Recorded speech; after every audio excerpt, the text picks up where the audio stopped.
Well, I got up at about 5 o'clock this morning. Wanted to run up and get my blood work done.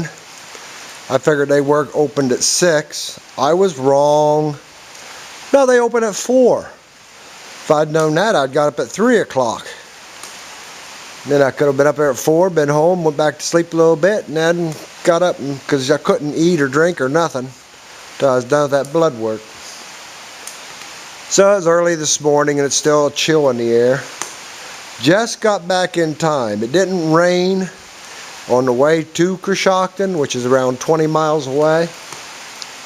It didn't rain any, but all the streets were soaked. It's like, oh man, I might get wet, because it was pitch dark when I left. And I thought, man, I might get wet. I just turned off my street to hit the main street leaving here this town. And my speedometer light went. It's like, uh-oh, I can't see how fast I'm going. But I made it there. Came back home in the dark. Just as I was coming home, it's starting to, I guess, the sun coming up, which you couldn't see it because all the clouds. But you could make out forms of trees and stuff, so you know it was getting daylight. And I pulled in here, ran in, got me a cup of coffee, because that's what I did last time. They didn't tell me not to eat or nothing. So I just had me a cup of coffee and I went up. Well, I put a lot of sugar in my coffee, so the doctor wants to start me on sugar diabetes stuff, and I told him I had sugar in my coffee that morning. So hopefully, with nothing in my system, I won't have sugar, I hope. But, no, he gave me, I'm taking cholesterol pills now. So I have blood pressure and cholesterol I'm taking. And I sure hope the heck this comes out negative on that stupid sugar, because I sure don't need that too. But, no, I came home and got a fire going in here to take the chill and dampness out of the air.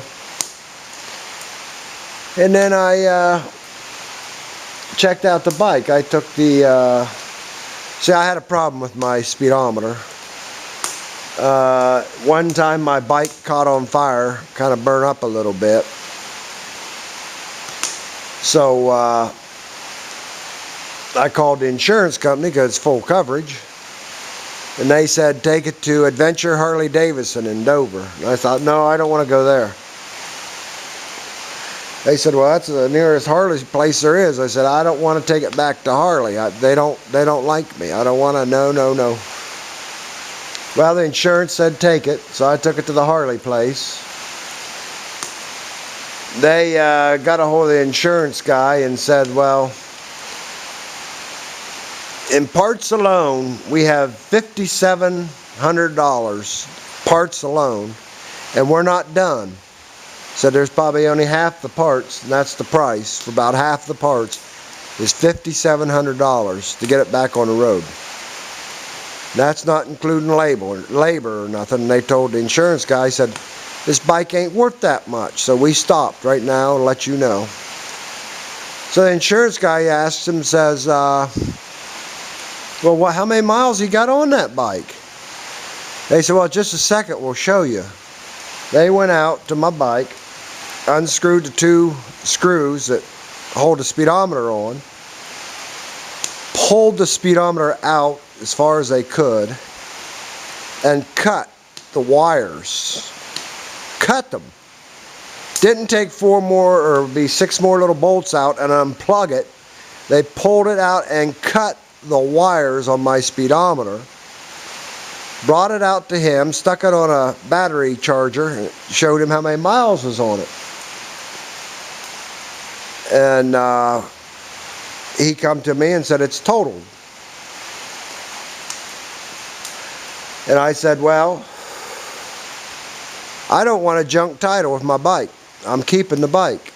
He said, but it's totaled. I said, no, I'm not gonna get what it's worth, you know, of my stuff on it or whatever. So I said, I'll just, how much you give me? so it's not totaled, and I can keep my good title. How much you give me? He said, I'll tell you what, we'll give you $3,000. That's it. $3,000, and I keep the bike, keep the good title. I said, that's a deal. So he gave me $3,000 so I could keep the good title, and I could keep full coverage insurance on it. Once he gave me $3,000, a week later, I pulled up the insurance office. Said, just wanted to let you know that bike's back on the road. And he said, well, you must have sunk a lot of money in to get that thing back on the road. I said, yeah, I did. About $900. And he says, what? He went out and he looked at the bike. He said, my land, I can't believe you got it back together on the road and it's perfect. $900. I said, yeah. I said, I told you not to go to Adventure Harley Davidson. Never take a bike to a Harley place because they will soak you. But it had a new paint job on it. It had new stickers put on, Rebel stickers on the tank, because I'm against Harley 120%. And he said, well, you made out on that deal. You got $2,000 more. I said, well, that $2,000 is going to go in that bike. So I got the A-hangers. I bought the big Mustang seat. I bought a bunch of stuff. Put the supercharger on it. It went from $1,200 to an $1,800. I put some money into her. Well, now the bike, if Harley would have done this stuff to the bike, this is probably a close to an $18,000 bike. But Harley didn't do it, and everything I put on it, I made sure was aftermarket, had nothing to do with Harley. Most of it's S&S. I've got, well, of course, you see on the tank it says Comet. It's all Comet gaskets.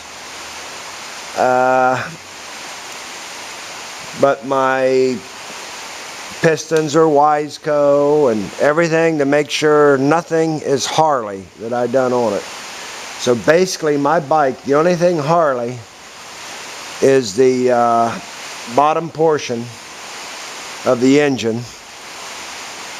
The exhaust pipes are Harley. Well, of course, your frame and your oil tank, fenders, stuff like that. But that engine, most of it is all S&S or aftermarket stuff. Nothing to do with Harley. I don't like Harley. But then I took it up and let Harley see it when I got it all done. Ape-hangers on it and all this and that. And I went in, I said, if I use this for a trade-in, what do I get? Well, they looked at it. And I yelled at them too about the speedometer. I wanted them to replace that. They wouldn't do it. We're not replacing that. And I said, you're the ones that cut the stupid wires. Now replace it. And they wouldn't do it. They don't stand behind any stupidity that they do. Harley Davidson and their place, especially up here at Adventure Harley Davidson in Dover, Ohio, that place sucks. They do stuff ignorant. And, you know, it's like, I thought you guys were mechanics. Take out 6 bolts, loosen the top 2, unplug the stupid speedometer, and take it out and show him, why'd you cut my wires? But that's Harley. You know, and Harley's all about freedom. There isn't no freedom with Harley. None at all. Because you got to do what they say. Communist place. But that's why my bike now is more S&S than Harley, because I hate Harley. Harley is crap to me. I don't like them. But anyway, I got it home, took apart. I figured them wires that are messed up again, I had to, you know, put them all back together. I thought, well, one of them come loose or something. So I went through all the wires, took the handlebars off, everything. Went through all the wires and everything. Guess what it was? It was a fuse. A fuse. It's like, holy crap, I wish I'd known that. Said I could have put a new fuse in it when I got to Coshocton at a gas station, stopped in and got a fuse, drove home, and at least known how fast I was going. Ah, well, that's part of life. It was fun. Okay, that's my video for the day. I hope this fire hurries up and goes out. It's warming up now, and it's really hot in this garage. But it's raining. I can hear the rain hitting the roof of the garage, and it's a bad day for riding anyway, so I probably wouldn't go out anymore. You couldn't have seen nothing when I left on the bike today. It's just black. So I'll catch you later. Y'all have a nice day. Have a nice weekend. And remember, tomorrow is the Friday show. Didn't get it last week because we still uploading it and all this and that. But tomorrow, it's the Friday show, and I hope you all enjoy it. And I'm looking forward to hearing all your comments. And I want to say big thanks to all the subscribers I got. Last time I checked, it was up to 71 or 72. I sure appreciate you guys watching. And thanks for watching my vids. Have a very nice day, and we'll catch y'all later. Okay, that's it for the day. Bye.